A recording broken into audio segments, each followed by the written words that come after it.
Yes, the one who was organized. You were disorganized. Please find your place. Table.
And Ms. Safina Gileke, Senior State Attorney.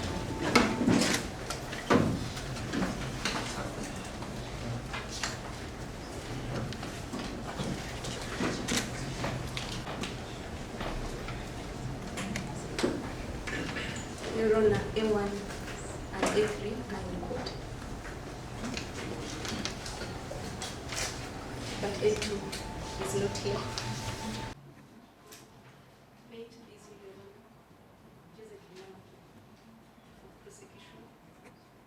A3, Mr. Michael Amaseko, Mr. Jude Yamkama, and Mr. John Musime jointly appear for them.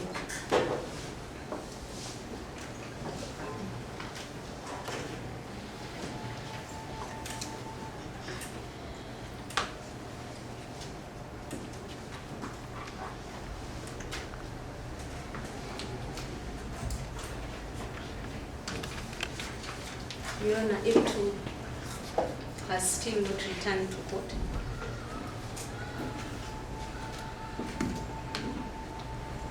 Although we served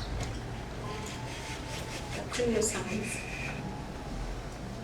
that were issued by this honorable court. but appearing for him is Mr. Paul Kutesa, Your Worship.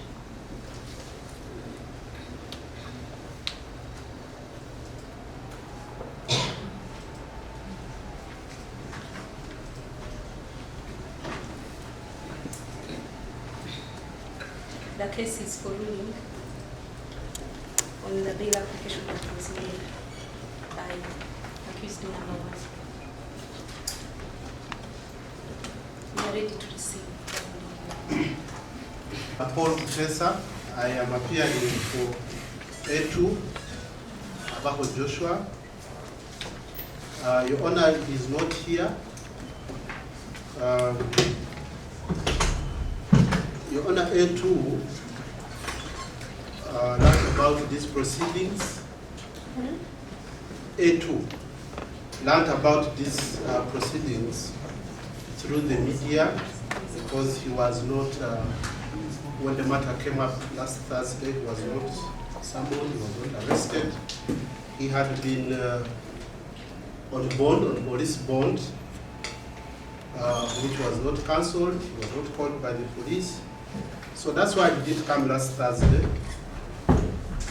Your Honor, I've heard that the summons were issued by this court, but they have not been served on him personally because I believe he took leave from his office on Wednesday last week, 5th of April, on medical grounds because his wife on that day had got a miscarriage and he was had a serious health challenge, was admitted in high dependence unit at Nakasero Hospital. He's the sole person who has been attending to her. Is that the reason for non-attendance to you? Yes, Your Honor, and I'm going to explain to you. No, it's because I didn't get you well. Yes. In other words, pardon me. Yes, Your Honor. The accused person is currently, as I speak, attending to his wife who got a medical condition and has been HDU, High Dependence Unit. He's the sole caretaker. When he learned about these proceedings, he instructed us yesterday. We found out that they are coming up today. And Your Honor, he could not come because he's the sole person attending to this person who is seriously ill. He's seeking the indulgence of court to come within the next 2 days. He has made arrangements to get another caretaker who I believe will be available tonight, and he will be able to attend to court. We accordingly, Your Honor, pray that the court gives him indulgence, extend those summons that were issued, and at the earliest convenience, even tomorrow, Your Honor, he will be able to appear in the court and answer to the charges that were leveled against him. I so pray, Your Honor.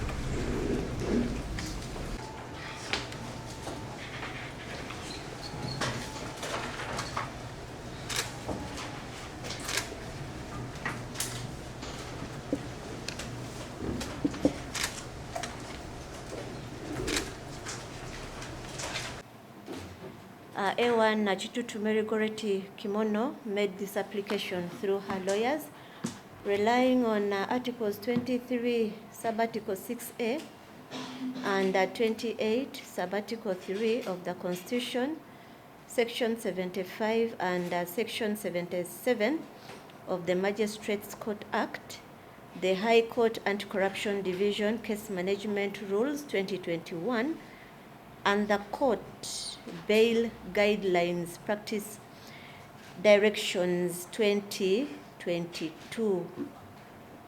The application was argued out by Counsel Michael Wamasebo.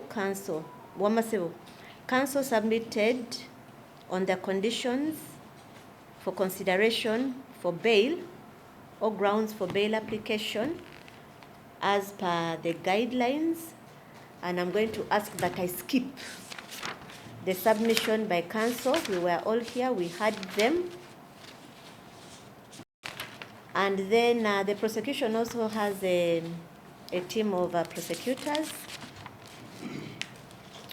that is representing it, led by Madame Josephine, who made who argued out the reply that is in opposition to the application, majorly relying on the section 77 of the Magistrates Court Act and the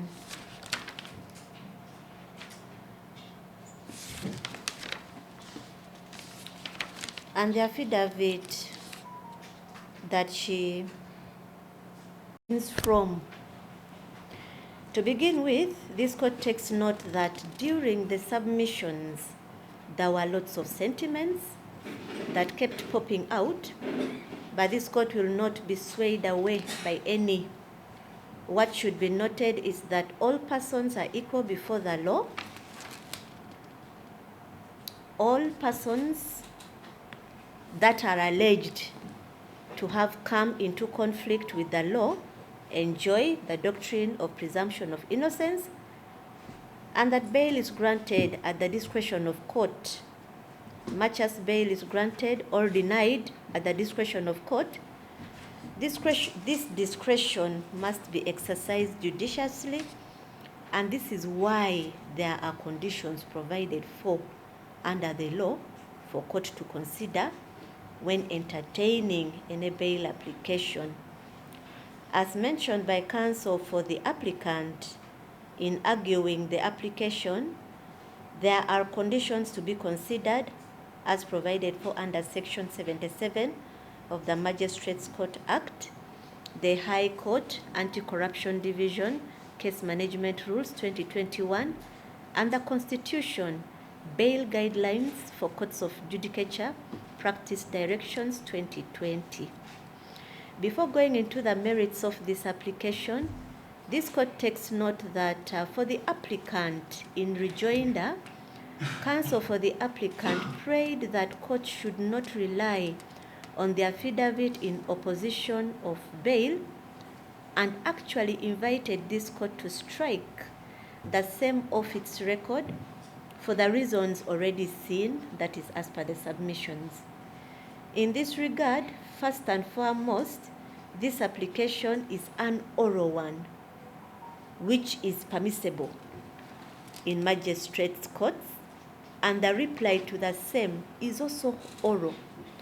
So for the respondent to be able to make a substantive reply to the same, there are some evidence that can only be adduced in court by way of an affidavit, since in the absence of the same, such submission that includes evidence in the absence of an affidavit remains evidence at bar,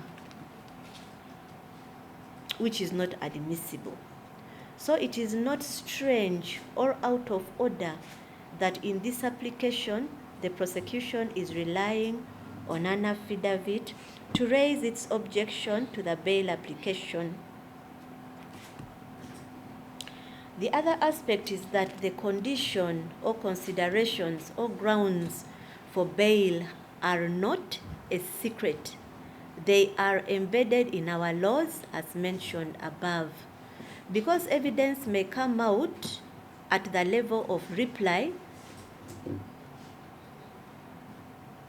at the level of reply that is detrimental to the applicant's application, by virtue of guideline 13, sub-guideline 4 of the Constitution, bail guidelines for courts of judicature, practice directions 2020, courts are called upon to give the applicant an opportunity to rebut the claims of the prosecution before court decides whether to grant or deny the applicant bail. So the submission that this affidavit was filed before the application was made has no merit. Then as to the contention that in regard to whether the deponent of the affidavit was able to do all that is claimed he did, like appearing before the commissioner of oath and doing all that was done within the short time, instead of counsel wondering whether this was magic as he submitted, he should have made an application for the deponent of this affidavit to appear in court for him to examine him. I find that his submission in regard to the integrity of the affidavit has no merit.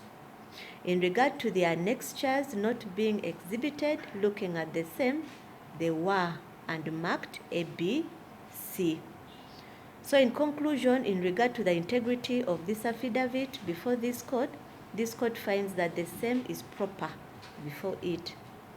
Considering the submissions made in objection to the offense, gravity of the offense, interfering with witnesses and inquiries, this court will not delve in these as looking at the manner in which the submissions have been made. Delving into these will only be seen to be touching on the presumption of innocence. The submissions went deeper than they could have gone. In objection, the prosecution submitted that the applicant did not heed to summons, though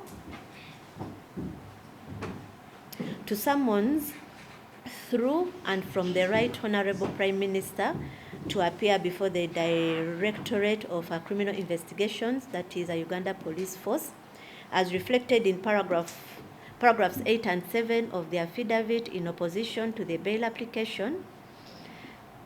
I must concur with the application as submitted in rejoinder, or I must concur with the submissions as made in rejoinder by her counsel that there is no proof of service upon the applicant, and so this ground of application has no merit. There is also nowhere that the prosecution probably simply indicated that she did receive the document, as can be seen on the documents. Getting to the submission that court should consider that the offenses involve no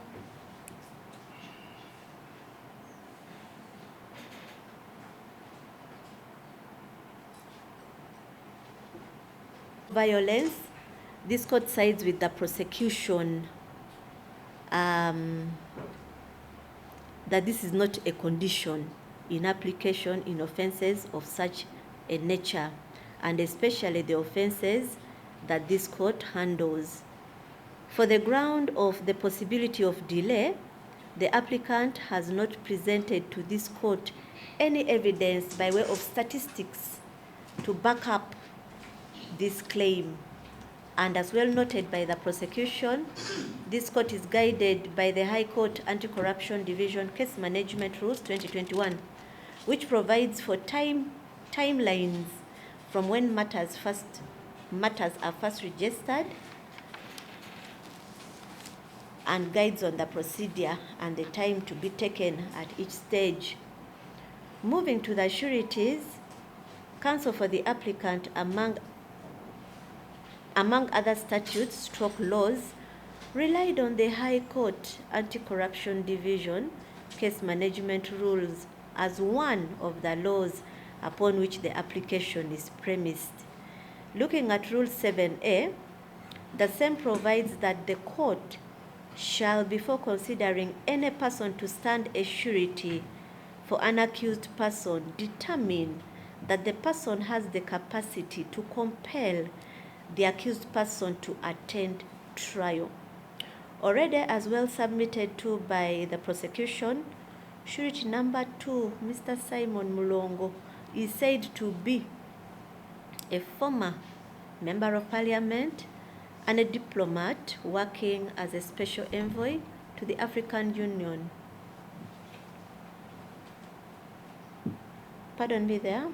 Already as well submitted to by the prosecution, surety number 2, Mr. Simon Mulongo, who is said to be a former member of parliament and a diplomat working as a special envoy to the African Union, falls short of this requirement, as the nature of the office that council claims he holds would require him in and out of the jurisdiction of this court, which is out of the country, hence compromising his ability to be able to compel or always ensure that the applicant attends court whenever need arises.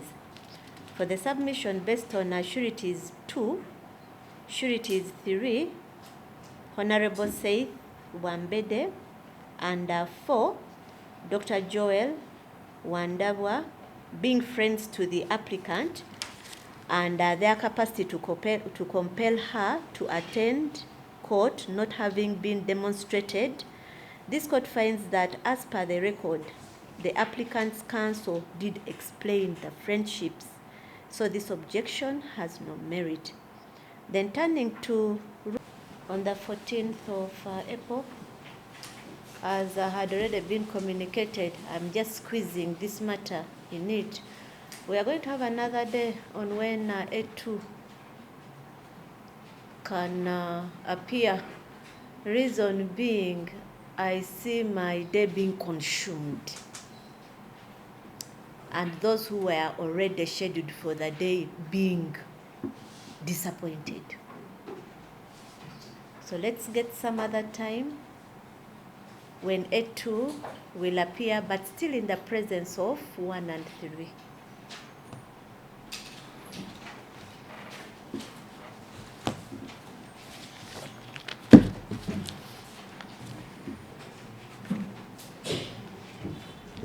Maybe like 2 thereafter. Maybe like 2 thereafter.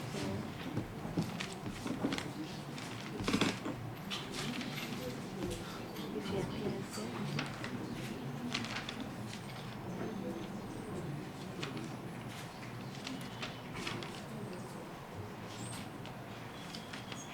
Not a Friday.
Kati.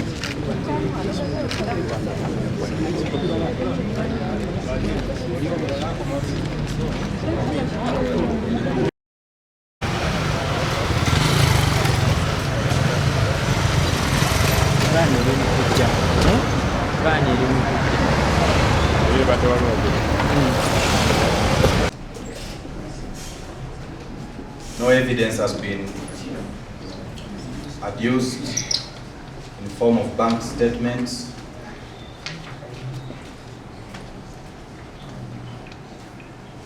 or in any other form to demonstrate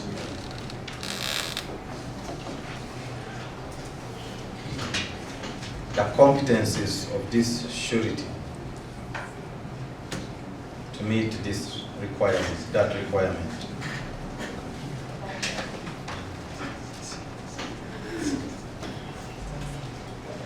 In the same vein, Your Honor,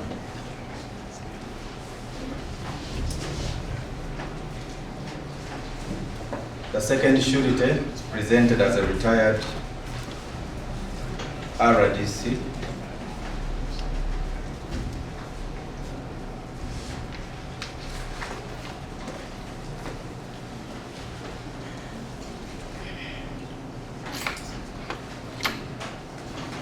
no proper source of earning has been spoken to in her respect.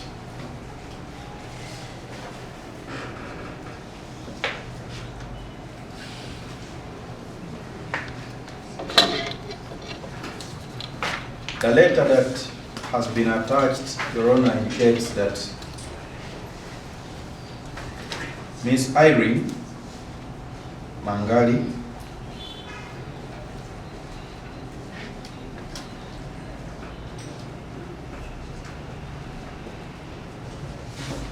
retired over 10 years ago from service as a Deputy Resident District Commissioner of Bujiri District.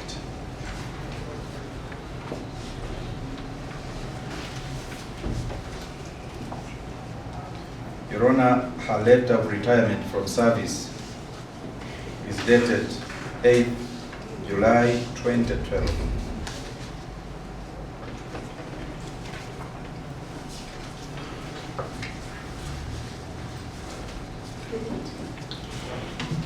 It is dated 8th July 2012.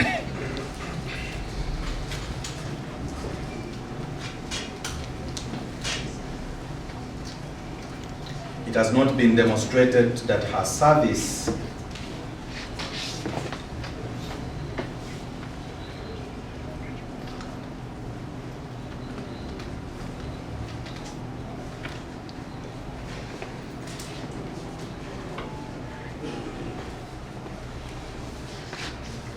in the cultural institution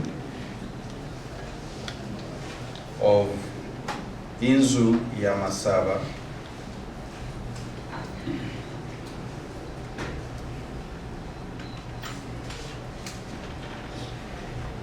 accords her any economic returns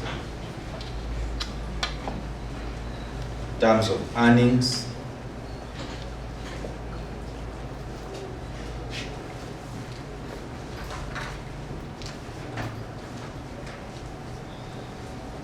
and I, as submitted in respect of the first surety, Your Honor, even in the case of the second surety, no bank statement, no other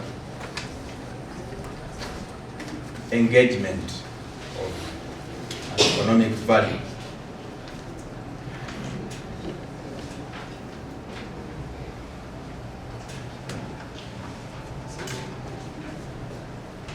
Has been attributed to her.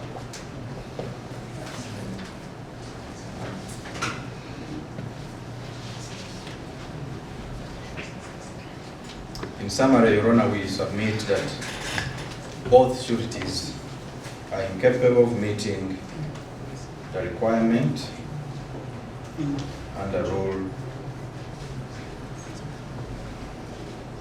7B.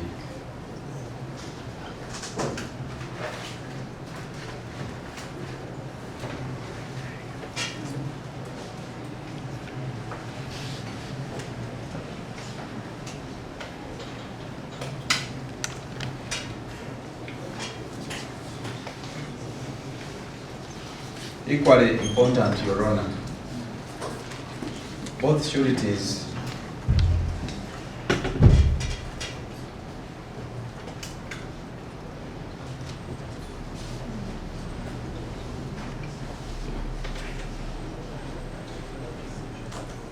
have carried introduction letters.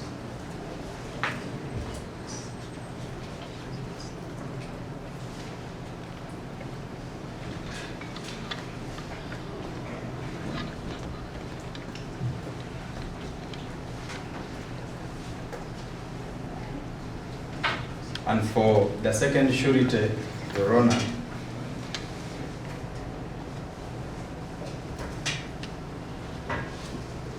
the letter is at whom it may concern.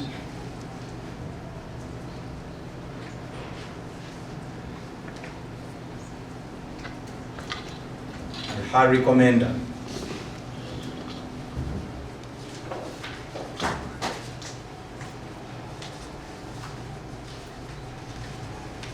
Does not speak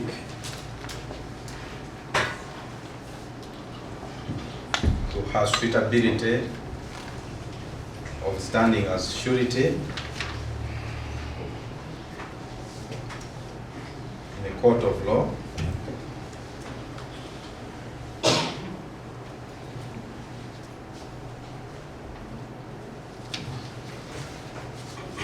And or in a relation to the applicant.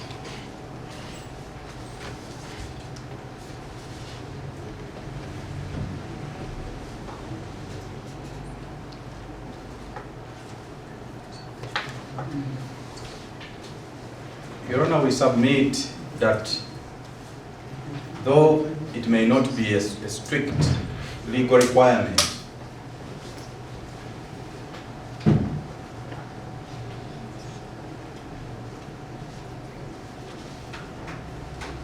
but even the most credible cannot be fit for all purposes.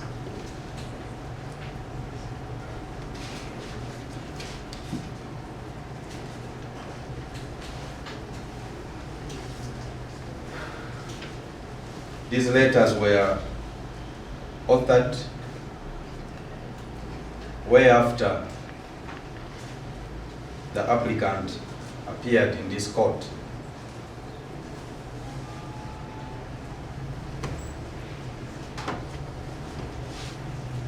And so, if the purpose for procuring them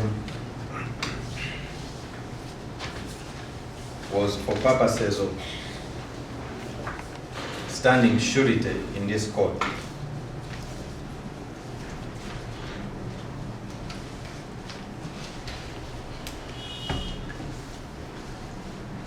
the authors would have been of value to mention so.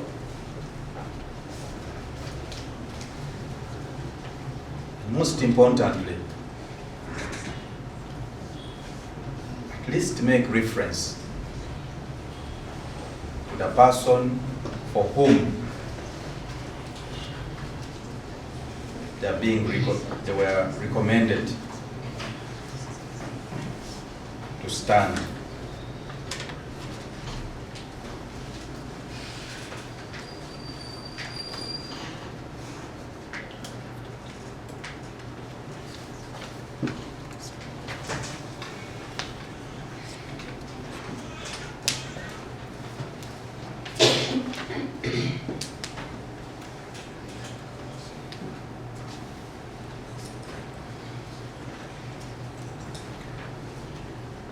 Your Honor, for those reasons,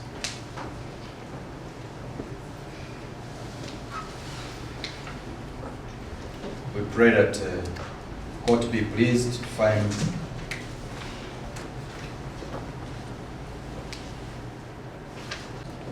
Colleague has dwelt on the form of the letter. Our take, Your Honor, is that this is a court of justice. It should overlook form and go for substance. The authors of these letters are local leaders back in the village. They are not schooled in letter writing. What this court is interested in is whether the letter conveys some meaning regarding the applicant for bail. What is expected of an LC3 chairperson? Does he know how to address letters? I take it that the form of the letter doesn't matter. This court should look at the substance of the letter, which is introducing A3 to this court as an applicant for bail. To expect him or the author to address the court in the right manner will be expecting too much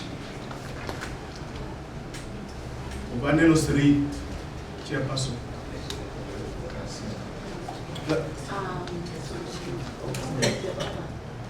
The author is Wanambwa, LC1 chairperson, Situmi Village. LC1, in fact, we are lucky that he's literate. There are some areas where they have LC1s who are totally illiterate. So we cannot put such a high burden on them to write letters as if they were university professors.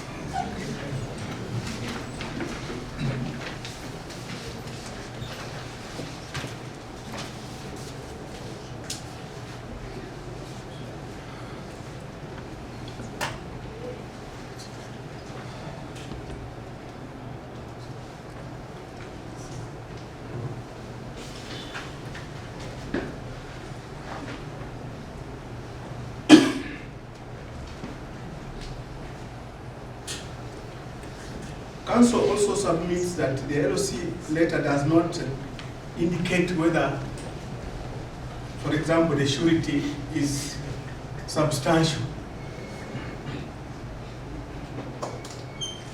Your Honor, with due respect, the work of the LOC is to introduce the surety to the court.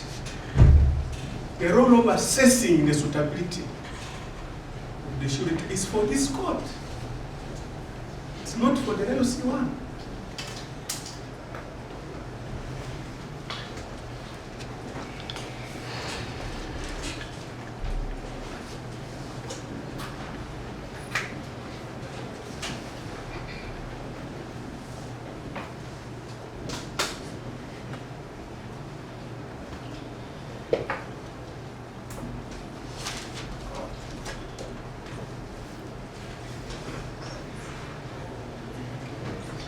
Your Honor, it has also been argued that the accused's ID talks about him being a resident of Nisindwa, yet in his introduction he said to be of Manafa.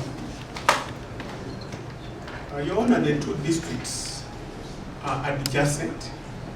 One was created out of the other. So by a stroke of a pen, the people who are once in the Is that the argument that accused is ID from where? Pardon? The ID says that he's from Namisindwa. Have you seen Manafa? And his introduction is from Namisindwa.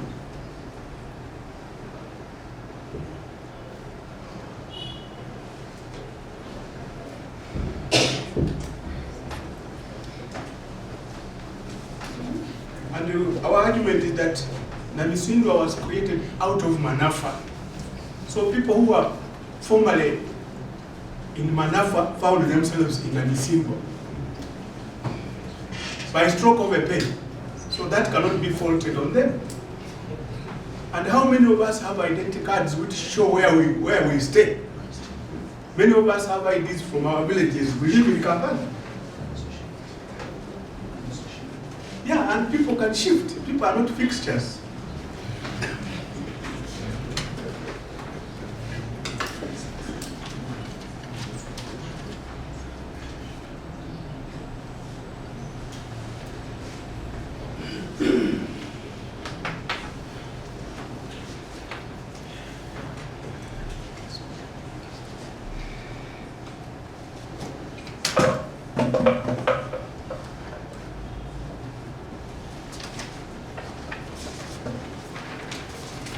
It has also been submitted that surety number 1 Mr. Warwa Tadeo, who is chairman LC3, does not earn a salary.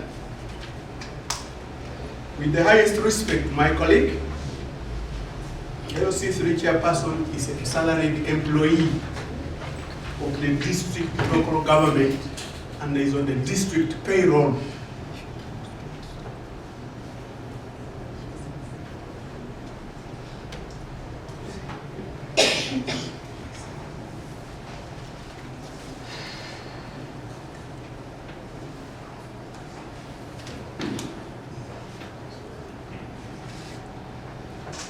Finally, Your Honor, on the question of financial capability,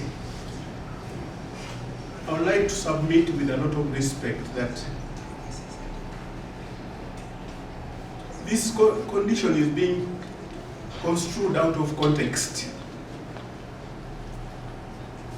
Uganda is a country largely of peasants. How many of them have financial muscle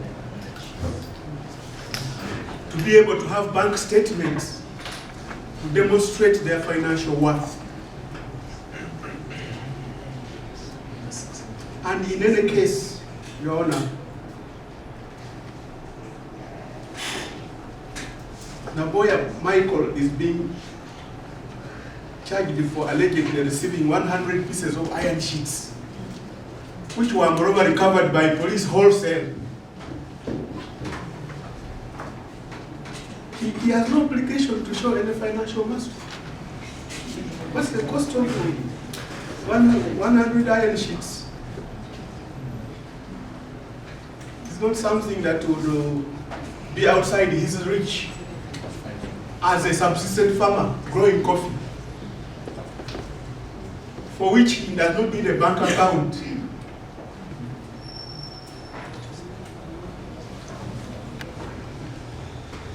And if all sureties were required to demonstrate financial muscle in this country, Your Honor, how many people would be approved as sureties? It's a country of peasants. It's a very unreasonable requirement, Your Honor. No, that's a requirement of the law. Better speak to the authorities that if we have put forth their arguments and It is the role of this court to administer law with a sense of justice. You administer justice in an economic context. Finally, Your Honor, I want to say this. Since the days of Wilmington versus the DPP, it's a time-honored principle of criminal law that the burden of proof lies on the prosecution. It never shifts to the accused. Whether he's applying for bail, the burden remains on the prosecution. To require that the accused proves beyond reasonable doubt that he has capacity to come and answer his trial would be to contradict this cardinal principle of criminal jurisprudence. He is innocent, so he has no burden. All he does is to state something on a balance of probabilities, and he takes the benefit of any doubt, even when it is bail application. He should never be put to strict proof of any matter which is in his favor. That's not the law, with due respect.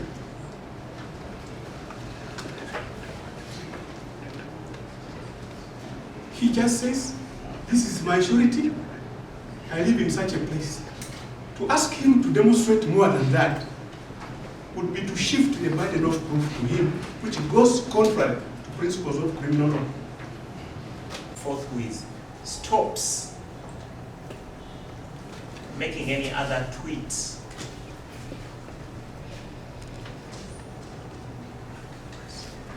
and in this matter.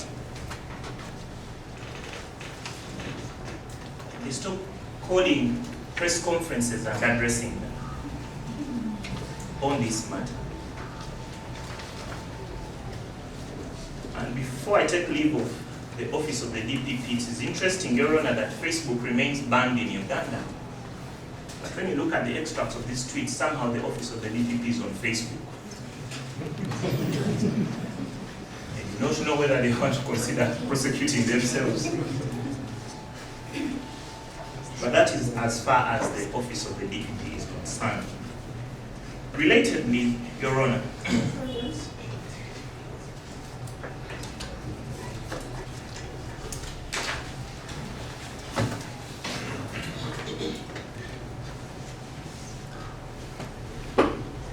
related to this, Your Honor, the defense thanks and appreciates our colleagues in the Fourth Estate. Because like us, we know that they are doing their professional duty and they are earning living and all of that. However, we must protest. Members of the Fourth Estate, as you do your work, also be very alert to what is saying, because it's not directed to you. Yes, we thank our friends in the media, they are professionals like us, but we request court to give a direction that we all behave professionally. There are professional guidelines on how matters like this are covered. There is a difference between covering and harassing subject. We saw pictures taken of A3, of her lower body, of A1, I beg your pardon, published in both print and social media. When she's walking, people are sticking microphones in her face and all of that. We pray that the guidance is that they let their coverage be professional. Number two, the rule of sub judice also applies to the media. There have been, even yesterday, almost all televisions hosted talk shows of so-called or real experts analyzing this case, making forecasts, talking about what strategy, the chances of conviction. NBS, Urban TV. When we left here on Thursday, the NTV, our good friends in NTV, also did the same. And we need to be clear. We are not calling for a restriction of the rights. It's just that all of us, as you enjoy your right to do your job, we request that you also respect the rights of the accused people. Because being accused of an offense does not open you to inhuman and degrading treatment. Even if you are convicted, you still remain a human being with rights.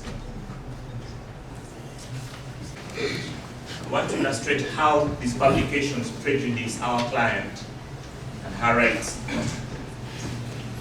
I want to begin with his, I want to demonstrate the prejudice.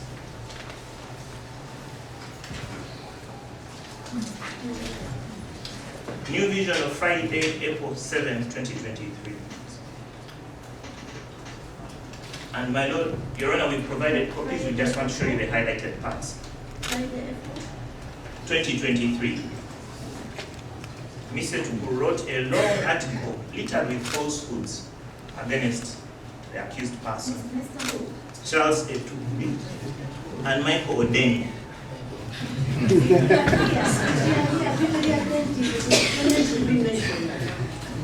So be very attentive and listen. Okay? So at the second paragraph, he said, Charles Etugu and Mr. Michael Odeni. We are saying the rule of sub judice affects all of us, including our friends in the media. So I'm just showing the falsehoods and the prejudice. And I've highlighted for court. The first paragraph said, KITUTU appeared crestfallen before the magistrate. Her brother wept. Now we're all here, nobody wept. In the second highlight, that's false. In the second one, it says, court also issued in the third one, the third paragraph, what the charges mean. If convicted, KITUTU will be barred from holding any public office for 10 years. Now that's technically wrong. It does not always follow that as soon as you are convicted. This is misleading to the public.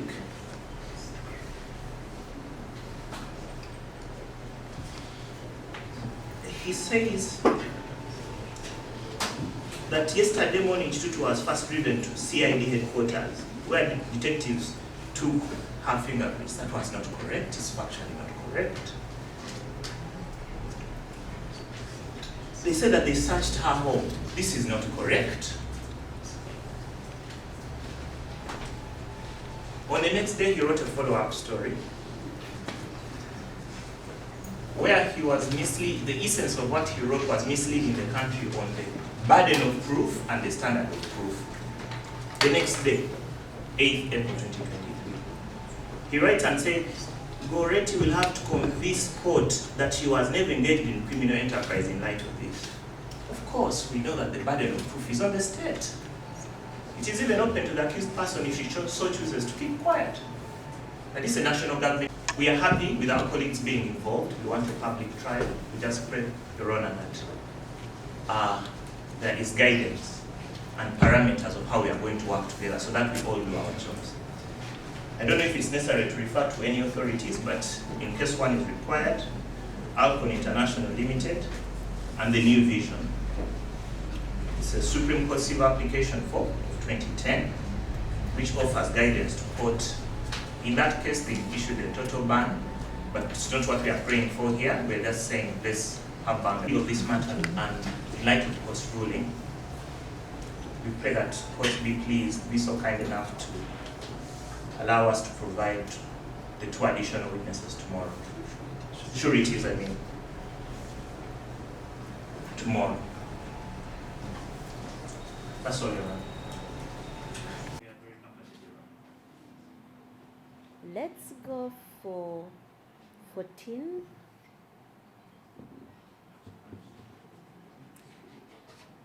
At 9.